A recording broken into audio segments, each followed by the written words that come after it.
नमस्कार, बहुत स्वागत है आपका। आप देख रहे हैं हमारा खास कार्यक्रम एंकर सपोर्ट। मैं हूं आपके साथ मुस्कान अमीर।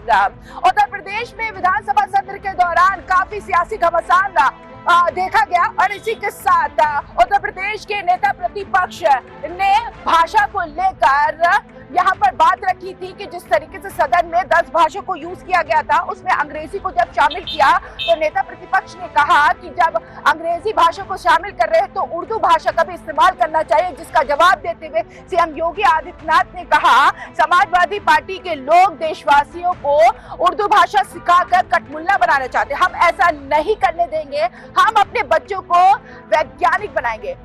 वहीं इसी पर सियासी घमासान शुरू हो गया, जिस पे अब असदुद्दीन ओवैसी ने तीखा पलटवार किया है। देखिए, कठमुल्ला वाला बयान, सियासी घमासान। सीएम योगी के कठमुल्ला वाले बयान पर बढ़ा विवाद। असदुद्दीन ओवैसी का सीएम के बयान पर पलटवार। योगी को उर्दू नहीं आती तो वे साइंटिस्ट क्यों नहीं बने? ओवैसी ने कहा हमें पता है वो किस विचारधारा से है। एआईएमआईएम प्रमुख असदुद्दीन ओवैसी ने यूपी के सीएम योगी आदित्यनाथ की राज्य विधानसभा में उर्दू भाषा पर की गई हालिया टिप्पणी पर तीखा पलटवार किया है। ओवैसी ने कहा कि ये स्पष्ट है कि यूपी के सीएम को उर्दू नहीं आती, लेकिन वे वैज्ञानिक क्यों नहीं बने, इसका जवाब केवल वे ही दे सकते हैं। ओवैसी ने उर्दू भाषा के बहाने आरएसएस पर भी निशाना साधा है। ओवैसी ने कहा कि यूपी के सीएम जिस विचारधारा से आते हैं, उस विचारधारा से किसी ने भी इस देश की आजादी की लड़ाई में हिस्सा नहीं लिया। वे गोरखपुर से आते हैं। रघुपति सहाय फिराक भी उसी गोरखपुर से आते हैं। वो उर्दू के मशहूर शायर थे, लेकिन वे मुसलमान नहीं थे। दरअसल इस भाषा पर विवाद उस वक्त शुरू हुआ जब उत्तर प्रदेश के मुख्यमंत्री योगी आदित्यनाथ ने उर्दू को कटमुल्ला और मौलवियों की भाषा कह दिया था। साथ ये भी कहा था कि इसे पढ़कर वैज्ञानिक नहीं बनते। योगी के इस बयान पर अब एआईएमआईएम के प्रमुख और लोकसभा सांसद असदुद्दीन ओवैसी ने तीखा पलटवार किया है। अभी आज से थोड़े दिन पहले उत्तर प्रदेश के चीफ मिनिस्टर ने उत्तर प्रदेश की असेंबली में ये कहा कि उर्दू पढ़ना कटमुल्लाओं की तरह मौलाना बनाना की बात है, साइंटिस्ट नहीं बनते। अब जाहिर है उत्तर प्रदेश के मुख्यमंत्री को तो उर्दू नहीं आती, मगर वो साइंटिस्ट क्यों नहीं बने, उसका जवाब वही दे सकते हैं। उत्तर प्रदेश के मुख्यमंत्री ने कहा कि उर्दू पढ़ने से कटमुल्ले बनते हैं। अब उत्तर प्रदेश के मुख्यमंत्री के जो बुजुर्ग थे या जिस आइडियोलॉजी से वो आती हैं, उनके किसी भी शख्स ने इस मुल्क की आजादी में हिस्सा नहीं लिया। तो हम उत्तर प्रदेश के मुख्यमंत्री को एक और इत्तला दे रहे हैं कि भारत की लोकसभा में ओम बिरला स्पीकर ने ऐलान किया कि जो कोई भी भारत की पार्लियामेंट में, लोकसभा में जो तकरीर में भाषण देगा, उसका तर्जुमा उर्दू में होगा।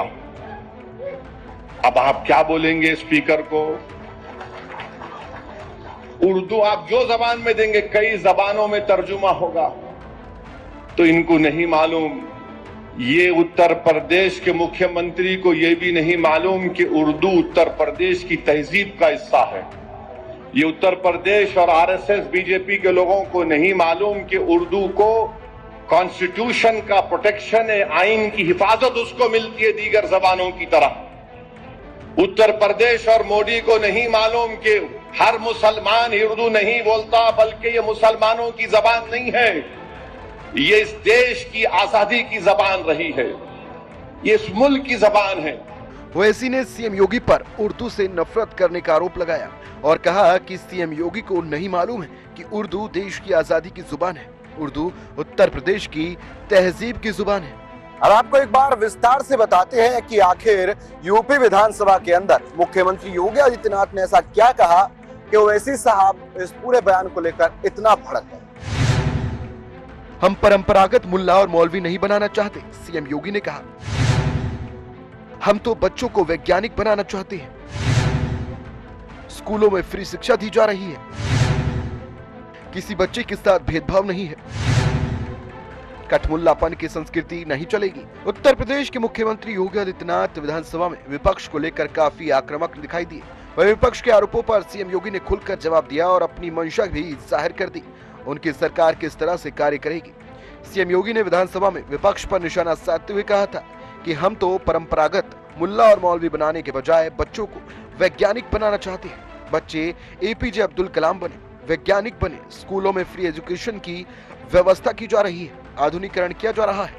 डबल इंजन की सरकार पैसा उपलब्ध करा रही है, लेकिन कटमुल्लापन की संस्कृति नहीं चलेगी। ये सरकार का पहला दिन से संकल्प है। मुख्यमंत्री योगी आदित्यनाथ ने दोहराया है कि हम हर बच्चे को अच्छी शिक्षा, बच्चे ईश्वर ही सर्वश्रेष्ठ कृति मानते हैं, कोई भेदभाव नहीं हो सकता है। उत्तम शिक्षा, अच्छी शिक्षा मिले, आधुनिक शिक्षा मिले, बिना भेदभाव के मिले। सरकार इस दिशा में कदम उठा रही है। वही हर प्रकार की सुविधा बच्चे को दी जाएगी, लेकिन जिसको केवल मजहबी शिक्षा लेनी है वे वहां पर जाए। अच्छा साहित्यकार, अच्छा वैज्ञानिक, अच्छा डॉक्टर, अच्छा इंजीनियर बनने के लिए आधुनिक शिक्षा भी लेनी पड़ेगी और ये हर व्यक्ति के लिए ले सकते हैं। इसके लिए सरकार कदम बढ़ा रही है। हम तो परंपरागत मुल्ला और मौलवी बनाने की बजाय हम वैज्ञानिक बनाना चाहते हैं। वैज्ञानिक बने, स्कूलों में फ्री एजुकेशन की व्यवस्था की जा रही है, आधुनिकीकरण किया जा रहा है। डबल इंजन की सरकार पैसा उपलब्ध करवा रही है, लेकिन कटमुल्लापन की संस्कृति नहीं चलेगी। ये सरकार का पहले दिन का संकल्प है। हम हर बच्चे को, बच्चे के साथ वो ईश्वर की सर्वश्रेष्ठ कृति है, कोई भेदभाव नहीं। उत्तम शिक्षा मिले, अच्छी शिक्षा मिले, आधुनिक शिक्षा मिले, बिना भेदभाव के मिले। सरकार इस दिशा में कदम बढ़ा रही है, हर प्रकार की सुविधा से आच्छादित करेगी। लेकिन हमें केवल मुल्ला और मौलवी, जिसको केवल मजहबी शिक्षा लेनी है वे वहां तक जाए, लेकिन अच्छा साहित्यकार, अच्छा वैज्ञानिक, अच्छा गणितज्ञ, अच्छा चिकित्सक, अच्छा इंजीनियर बनने के लिए आधुनिक शिक्षा भी लेनी पड़ेगी। और यह हर व्यक्ति ले सके, इसके लिए सरकार आगे बढ़ा रही है। मुख्यमंत्री योगी आदित्यनाथ ने विधानसभा में स्पष्ट किया है कि प्रदेश में किसी भी धर्म या संप्रदाय से आने वाले किसी भी बच्चे के साथ कोई भी भेदभाव नहीं है। प्रदेश के हर बच्चे के लिए उच्च शिक्षा का प्रबंध किया गया है, लेकिन प्रदेश में कटमुल्लापन की संस्कृति नहीं चलेगी। एआईएमआईएम प्रमुख असदुद्दीन ओवैसी ने सीएम योगी के बयान पर पलटवार किया है। इसके बाद ओवैसी अब बीजेपी के निशाने पर आ गए हैं। बीजेपी नेता मोहसिन रजा ने ओवैसी के बयान पर कटाक्ष करते हुए सवाल किया कि अगर वो उर्दू के इतने बड़े समर्थक है तो बैरिस्टर की पढ़ाई के लिए लंदन क्यों गए। ओवैसी के बयान पर मोहसिन रजा ने कसा तंज। उर्दू के समर्थक है तो बैरिस्टर की पढ़ाई करने लंदन क्यों गए। मोहसिन रजा ने कहा, आप चाहते हैं कि बच्चे टोपी पहनकर घूमे, मजदूरी करें। हम तुष्टीकरण की राजनीति नहीं करते। बीजेपी नेता मोहसिन रजा ने एआईएमआईएम प्रमुख असदुद्दीन ओवैसी पर तंज कसा है। मोहसिन रजा ने सवाल किया कि अगर ओवैसी उर्दू, अरबी और फारसी के इतने बड़े समर्थक हैं तो उन्होंने बैरिस्टर की पढ़ाई करने के लिए लंदन का रुख क्यों किया। उन्होंने कटाक्ष करते हुए कहा कि ओवैसी का एजेंडा सिर्फ एक वर्ग को गुमराह करना है, जबकि योगी सरकार सभी को मुख्यधारा से जोड़ने का प्रयास कर रही है। मोहसिन रजा ने आगे कहा कि बीजेपी सरकार चाहती है कि जिन लोगों को ओवैसी ने अपना वोट बैंक बना रखा है वे बेहतर शिक्षा प्राप्त करें और समाज में सम्मानजनक स्थान हासिल करें। उन्होंने कहा कि योगी सरकार ने उत्तर प्रदेश में एनसीईआरटी की शिक्षा लागू की है, जिससे सभी छात्रों को समान और गुणवत्तापूर्ण शिक्षा मिले। उनका कहना था कि बीजेपी सरकार का मकसद हर वर्ग को शिक्षित कर समाज में आगे बढ़ाना है, जबकि ओवैसी केवल धार्मिक और भाषाई मुद्दों पर राजनीति कर रही है। मोहसिन रजा ने आरोप लगाया कि ओवैसी नहीं चाहते कि मुस्लिम समाज तरक्की करे। उन्होंने कहा कि ओवैसी चाहते हैं कि लोग सिर्फ पारंपरिक वेशभूषा में घूमते रहें, मजदूरी करें और कभी मुख्यधारा में शामिल ही न हो।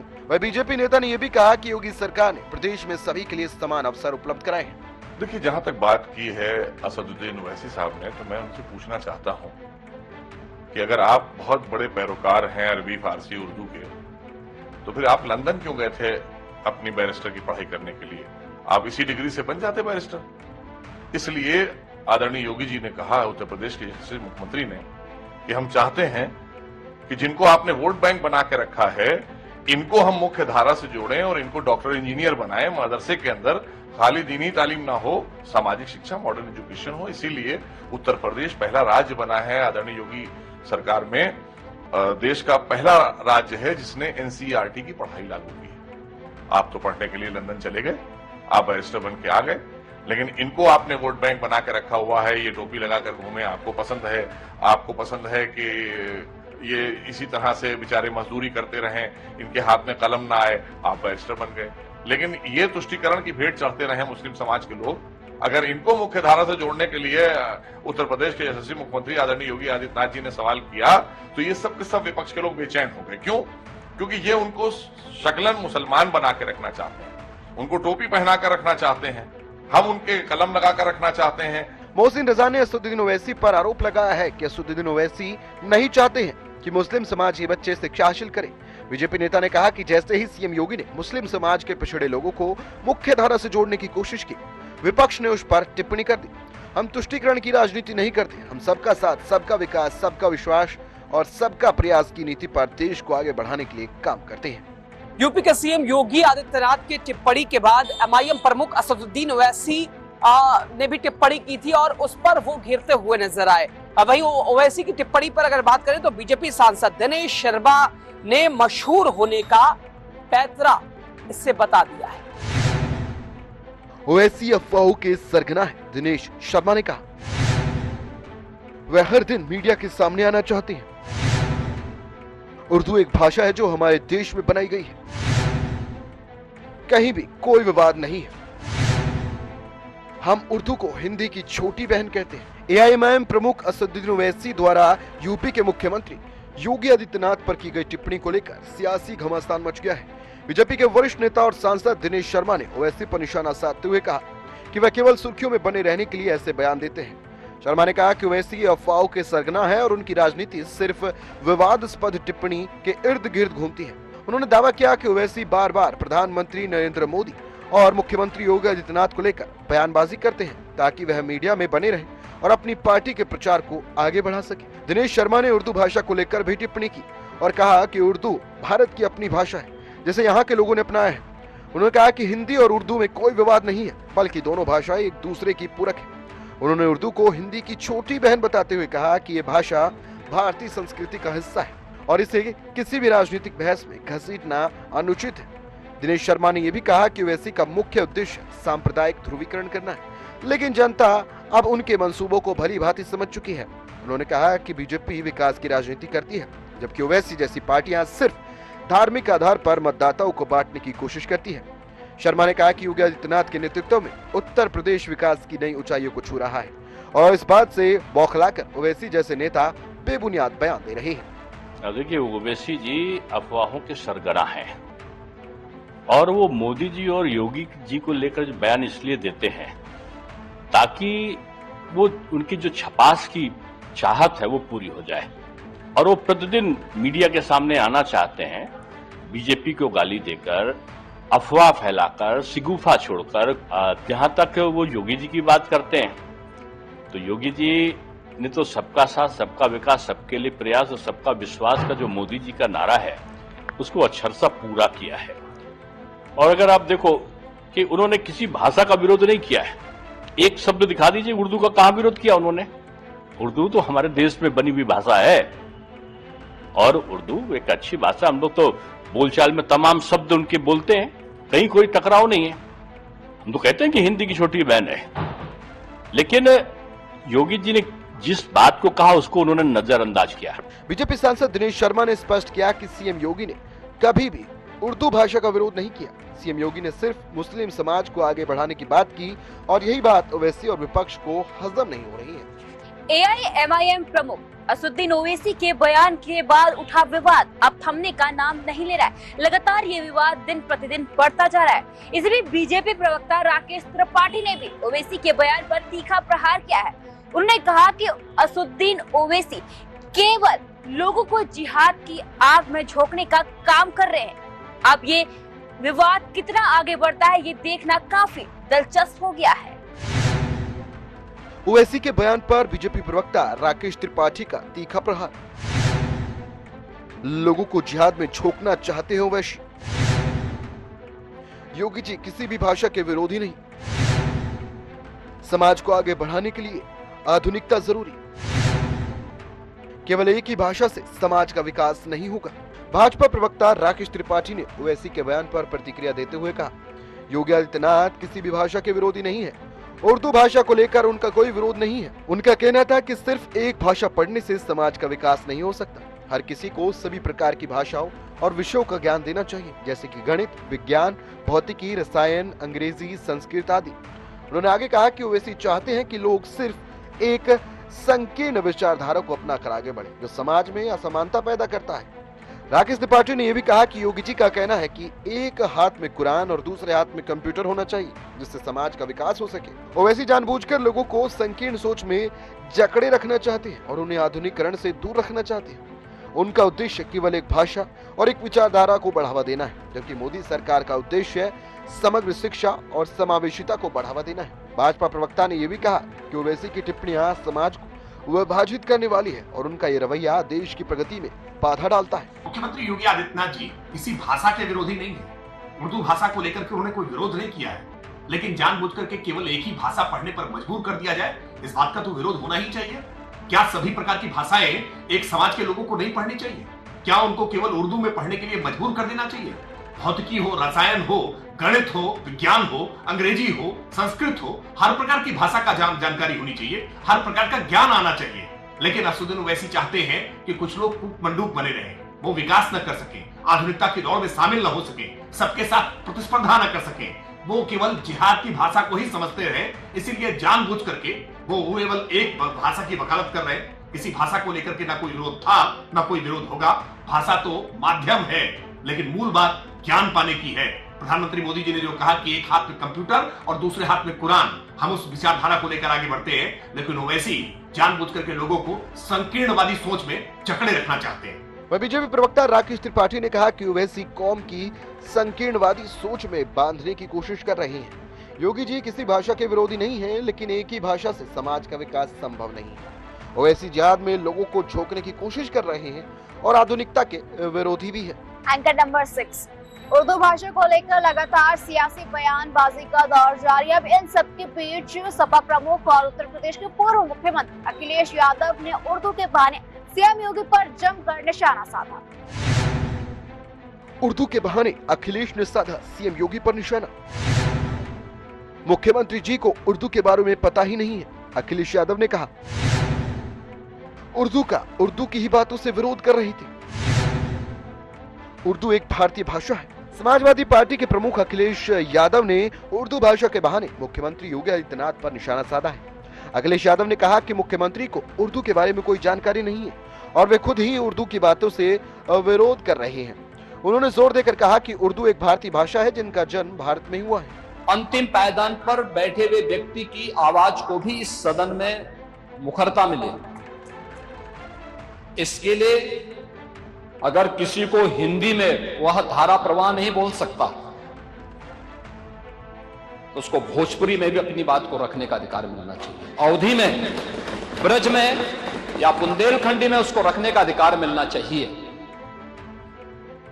ये कौन सी बात हो गई कि भोजपुरी में ना बोले, अवधी में ना बोले, इसका विरोध अंग्रेजी का, बुंदेलखंडी में ना बोले और उर्दू क्या वकालत कर रहे हैं? ये बड़ी विचित्र बात है।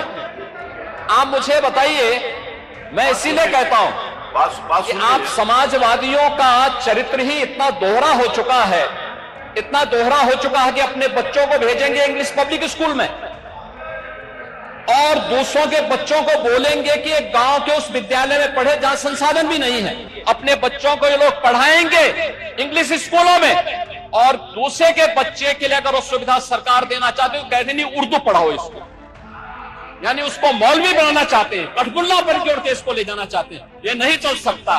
मुख्यमंत्री जी ने पता ही नहीं उर्दू के बारे में। सोचो, उर्दू के बारे में उर्दू के बातें से विरोध कर रहे थे। और सच्चाई ये है कि उर्दू भारतीय भाषा है।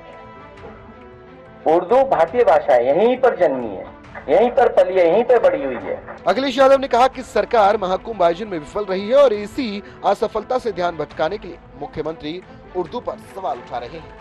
अखिलेश ने दोहराया कि उर्दू को लेकर राजनीति करना अनुचित है क्योंकि यह भाषा भारत की ही विरासत है।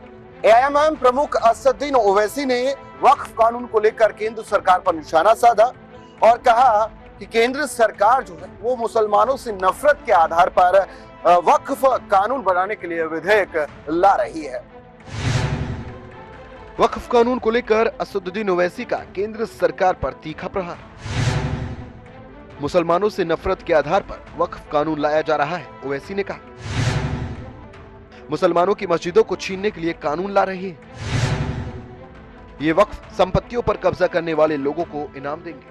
एआईएमआईएम प्रमुख असदुद्दीन ओवैसी ने वक्फ कानून को लेकर केंद्र सरकार पर तीखा हमला बोला है। उन्होंने आरोप लगाया कि नरेंद्र मोदी सरकार मुसलमानों से नफरत के आधार पर वक्फ कानून में बदलाव करने के लिए विधेयक ले रही है। ओवैसी ने कहा कि यह कानून मुसलमानों की धार्मिक संपत्तियों को निशाना बनाने के इरादे से लाया जा रहा है। ओवैसी ने आरोप लगाया कि सरकार इस कानून के जरिए मस्जिदों, दरगाहों और कब्रिस्तानों को छीनने की योजना बना रही है। उन्होंने कहा कि सरकार वक्फ संपत्तियों को जब्त करने और उन पर कब्जा करने वालों को इनाम देने का रास्ता तैयार कर रही है।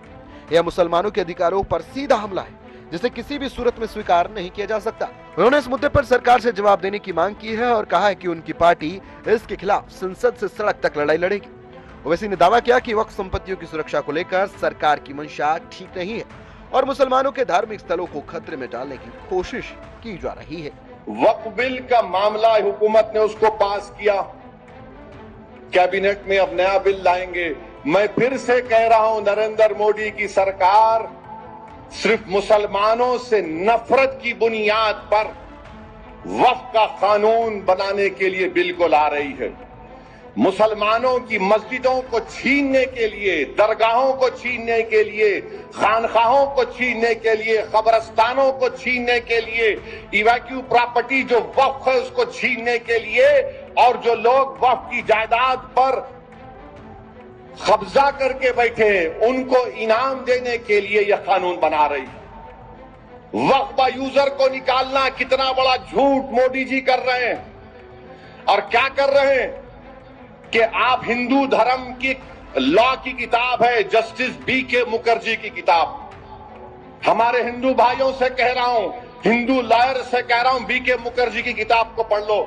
BK मुखर्जी की किताब में यूजर बाय यूजर किसी मंदिर की प्रॉपर्टी हो जाती है, बाय यूसेज प्रॉपर्टी हो जाती है। हिंदू धर्म के भाई बहनों से कह रहा हूं, BK मुखर्जी की किताब में जब वो हो सकता है तो मुस्लिम धर्म में वक्फ बाय यूजर कैसा निकालेंगे आप? राम मंदिर के जजमेंट में वक्फ बाय यूजर को अपहेल्ड किया गया और वक्फ बाय यूजर एविडेंस से होता है, पोजेशन से कायम होता है। मोदी बोल रहे नहीं, वक्फ बाय यूजर मैं निकालूंगा। वहीं असदुद्दीन ओवैसी लगातार वक्फ कानून का विरोध करते रहे हैं। इसी बीच एआईएमआईएम प्रमुख ने एक बार फिर वक्फ कानून को लेकर केंद्र सरकार की मंशा पर सवाल उठाए हैं। ओवैसी ने आरोप लगाया है कि केंद्र सरकार ये सब सिर्फ मुसलमानों को वक्फ संपत्तियां छीनने के लिए कर रही है। असदुद्दीन ओवैसी के वक्फ कानून और वक्फ बोर्ड को लेकर दिए गए बयान को लेकर एक तरह से यूपी सरकार के मंत्री ओम प्रकाश राजभर ने इस पर पलटवार किया है, जवाब दिया है और उनकी प्रतिक्रिया भी सामने आई है। ओम प्रकाश राजभर ने कहा कि वक्फ बोर्ड की जमीन का लाभ युवाओं, महिलाओं और गरीबों को दिलाने की बात ओम प्रकाश राजभर ने कही और ये बयान असदुद्दीन ओवैसी के दिए गए बयान के बाद ये ओम प्रकाश राजभर ने ये टिप्पणी की है। वक्फ बोर्ड पर ओम प्रकाश राजभर का बड़ा बयान। वक्फ बोर्ड के नियमों को लोकसभा और राज्यसभा से पारित कराया जाएगा, राजभर ने कहा। वक्फ बोर्ड की जमीन का लाभ युवाओं, महिलाओं और गरीबों को नहीं मिल रहा। सरकार गरीबों को लाभ देने की तैयारी कर रही है। वक्फ कानून और वक्फ बोर्ड को लेकर असदुद्दीन ओवैसी के बयान के बाद अब उत्तर प्रदेश सरकार में मंत्री ओम प्रकाश राजभर की प्रतिक्रिया सामने आई है। राजभर ने कहा कि सरकार अपने काम पर विश्वास करती है और वक्फ बोर्ड से जुड़े नियमों को लोकसभा और राज्यसभा से पारित कराकर कानूनी रूप लिया जाएगा। उन्होंने कहा कि यह फैसला सभी जरूरतमंदों के हितों में लिया जा रहा है। राजभर ने वक्फ बोर्ड की संपत्तियों को लेकर कहा कि अभी तक इनका लाभ युवाओं, महिलाओं, गरीबों और कमजोर वर्ग के लोगों को ही नहीं मिल रहा है। वही सरकार की मंशा है कि इन संपत्तियों का सही उपयोग हो और इनका फायदा समाज के जरूरतमंद तबके को मिले। तो इन्होंने दावा किया कि सरकार इस दिशा में ठोस कदम उठा रही है ताकि वंचित लोगों को न्याय मिल सके। इसके साथ ही राजभर ने विपक्ष पर निशाना साधते हुए कहा कि कुछ लोग जानबूझकर इस मुद्दे पर भ्रम फैला रहे हैं। उन्होंने जोर देकर कहा कि सरकार सभी समुदायों के विकास और भलाई के लिए काम कर रही है और वक्फ बोर्ड की जमीनों को भी गरीबों और जरूरतमंदों के हितों में इस्तेमाल करने की योजना बना रही है। देखिए, सरकार अपने काम पर विश्वास करती है जो वक्फ बोर्ड नियमावली है वो लोकसभा और राज्यसभा से पास होगा और वो नियम कानून का रूप लेगा। क्योंकि जो नौजवान हैं, महिला हैं, गरीब हैं, कमजोर हैं, उन मुसलमानों को वक्फ बोर्ड की जमीनों का लाभ नहीं मिल रहा है, तो उनको लाभ दिलाने की तैयारी सरकार कर रही है। तो उत्तर प्रदेश विधानसभा के बजट सत्र के दौरान उर्दू भाषा को लेकर शुरू हुआ घमासान थमने का नाम नहीं ले रहा है। विधानसभा में सीएम योगी ने कहा था कि वो बच्चों को मुल्ला मौलवी नहीं उनके बनाने की बजाय उन्हें वैज्ञानिक बनाना चाहते हैं। साथ ही सीएम योगी ने कड़क अंदाज में कहा था कि प्रदेश कठमुल्लापन की संस्कृति में नहीं चलेगा। सीएम योगी के बयान पर एआईएमआईएम प्रमुख असदुद्दीन ओवैसी ने पलटवार किया, जिसके बाद से मुद्दा एक बार फिर गर्मा गया है। बीजेपी की तरफ से ओवैसी के बयान पर जमकर काउंटर अटैक हो रहा है। अब देखना यह है कि भाषा को लेकर जारी इस जुबानी जंग का अंजाम क्या होता है। तो आज की एंकर रिपोर्ट में आपने जाना किस तरीके से उत्तर प्रदेश में सियासत चरम पे और खास करके सियासत धर्म को लेकर यहाँ पर देखी जा रही है, और जिस तरीके से सियासत का चलन यहाँ पर देखा जा रहा है, तो इससे हम सिर्फ इतना ही कह सकते हैं कि जिस तरीके से यहाँ के राजनेता धर्म को लेकर राजनीति कर रहे हैं और अपनी सियासी रोटी सेक रहे हैं, कितना उन्हें फायदा और कितना नुकसान होता है। फिलहाल इस खास कार्यक्रम में इतना ही। आप बने रहिए टीवी 100 के साथ। नमस्कार।